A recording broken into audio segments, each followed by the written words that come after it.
Most of us think compulsively all the time. That is to say, we talk to ourselves.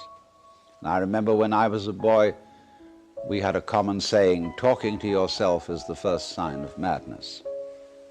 Now, obviously, if I talk all the time, I don't hear what anyone else has to say. And so in exactly the same way, if I think all the time, that is to say, if I talk to myself all the time, I don't have anything to think about except thoughts. And therefore I'm living entirely in the world of symbols, and I'm never in relationship with reality.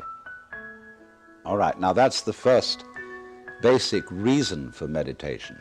But there is another sense, and this is going to be a little bit more difficult to understand, why we could say that meditation doesn't have a reason or doesn't have a purpose. And in this respect, it's unlike almost all other things that we do, except perhaps making music and dancing. Because when we make music, we don't do it in order to reach a certain point, such as the end of the composition. If that were the purpose of music, to get to the end of the piece, then obviously the fastest players would be the best. And so likewise, when we are dancing, we are not aiming to arrive at a particular place on the floor, as we would be if we were taking a journey. When we dance, the journey itself is the point. When we play music, the playing itself is the point. And exactly the same thing is true in meditation. Meditation is the discovery that the point of life is always arrived at in the immediate moment. And therefore, if you meditate for an ulterior motive, that is to say, to improve your mind, to improve your character, to be more efficient in life, you've got your eye on the future and you are not meditating. Because the future is a concept. It doesn't exist. As the proverb says, tomorrow never comes.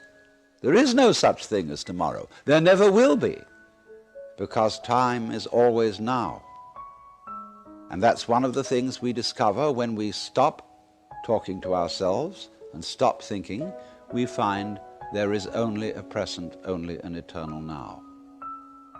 It's funny then, isn't it, that one meditates for no reason at all, except we could say for the enjoyment of it. And here I would interpose the essential principle that meditation is supposed to be fun.